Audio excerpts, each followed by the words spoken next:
Remplissez leur sac de nourriture, dit Joseph à son intendant. Remets l'argent qu'ils t'ont donné, et puis mets ma coupe en argent, dans le sac du plus jeune. Et c'est ce que l'intendant fit. Vous vous rappelez, Joseph avait partagé un repas avec ses frères le soir d'avant. Il ne leur avait pas dit qu'il était Joseph. Et le lendemain, au petit matin, ils repartaient pour Canaan. Ils ont fait un peu de route quand Joseph envoya son intendant avec un message. Voici l'intendant qui arrive. « Pourquoi avez-vous rendu le bien pour le mal?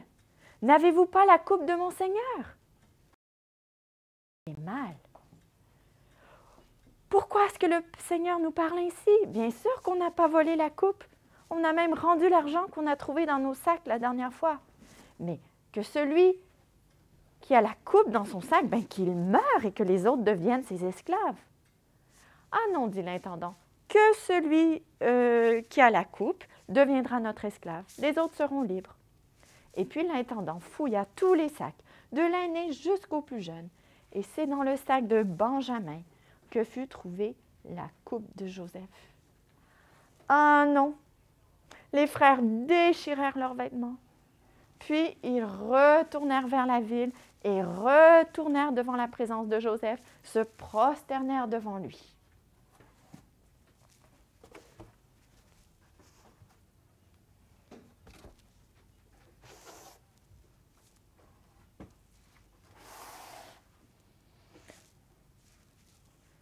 On va les voir arriver.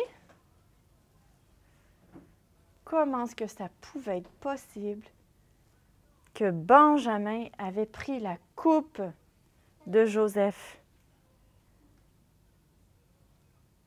« Mais qu'avez-vous fait? » dit Joseph. « Benjamin sera mon esclave. » Et là, Judas s'approcha et parla à Joseph. « Mon Seigneur, permettez-moi de parler. Vous savez, mon père, il a déjà perdu un fils. Il s'appelait Joseph. Et Benjamin, c'est le petit qu'il a eu dans sa vieillesse. Il n'a pas voulu le laisser partir pour venir ici. Et s'il ne revient pas, si quelque chose lui arrive, mon père, il va mourir de chagrin. S'il vous plaît, laissez-moi prendre sa place et devenir votre esclave. » Judas, celui qui avait vendu Joseph comme esclave et qui avait menti à son père, maintenant était prêt à devenir esclave pour son jeune frère. Mais il avait changé. Et là, Joseph, il n'en pouvait plus. « Tout le monde, sortez d'ici !» dit-il. Tous les Égyptiens, bien sûr. Il resta qu'avec ses frères. Il se mit à pleurer. « Je suis Joseph. »« Quoi? Approchez-vous, je suis Joseph, celui que vous avez vendu pour devenir esclave en Égypte. » Mais ne vous tourmentez pas de ce que vous avez fait. Parce que, savez-vous, c'est Dieu qui m'a voulu ici. Vous savez, ça fait 2 ans qu'il y a la famine. Il en aura encore pendant 5 ans, il n'y aura pas de moisson. Dieu a voulu que je vienne ici pour permettre que vous puissiez vivre et être délivrés. Donc, ce n'est pas vous qui m'avez envoyé en Égypte, c'est Dieu. Vite, retournez voir mon père, dites-lui que je suis en vie. Et dites-lui que Dieu m'a fait Seigneur de tout l'Égypte. Et demandez-lui qu'il vienne me voir vite. Le Pharaon entendit aussi que les frères de Joseph étaient en Égypte. Et donc il a dit, prenez des chariots, allez chercher vos femmes, vos enfants, et revenez tous habiter ici. Je vais vous donner le meilleur de l'Égypte. Et donc les frères retournèrent à Canaan. Ils irent voir leur père Jacob pour leur dire que Joseph était en vie. Mais Jacob ne les crurent pas, jusqu'à temps qu'il vit tous les chariots arriver. Et puis là, il réalisa que c'était vrai. « Mon fils est en vie, mais il faut que je le voie avant qu'il meure. » Et c'est comme ça que Jacob et toute sa famille partirent pour l'Égypte. Ils étaient en tous 70 personnes.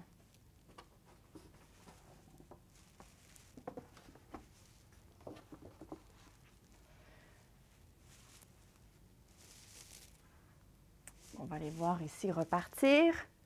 Alors, avant de sortir de Canaan, ils s'arrêtèrent à Beersheba pour offrir des sacrifices à l'Éternel. Et là, Jacob a eu une vision. L'Éternel lui a dit de descendre en Égypte. N'aie pas peur. Descends en Égypte. Je ferai de toi une grande nation là-bas. Je descendrai moi-même avec toi et je te ferai remonter. Et comme ça, Jacob savait que Dieu voulait qu'il aille en Égypte et qu'il allait accomplir sa promesse pour lui. Donc, il se dirigea et puis Joseph vint à sa rencontre. Ils se jeta à son cou et puis ils pleurèrent longuement ensemble. Jacob était tellement heureux. Mon fils est en vie. Je peux mourir en paix maintenant parce que j'ai vu mon fils. Mais même Jacob a vécu encore 17 ans. Il a pu voir ses petits-enfants grandir. Et il a réalisé que le Dieu de son père Isaac, de son grand-père Abraham, avait pris soin de lui pendant toute la durée de sa vie. Et Joseph, lui, il a pardonné complètement à ses frères. Il n'a pas voulu prendre sa revanche, il n'a pas voulu leur faire du mal, il a voulu leur faire du bien.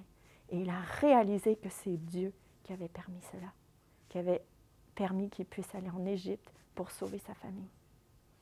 Et toi, est-ce que tu serais capable de pardonner quelqu'un qui t'a fait un aussi grand mal? Prions.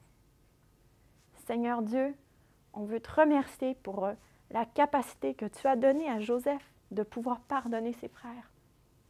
Merci Seigneur parce que toi, tu nous pardonnes le mal qu'on a fait quand on te le demande. Aide-nous Seigneur à pouvoir pardonner aux autres par ta grâce, par ta force que nous prions ceci. Au nom de Jésus. Amen.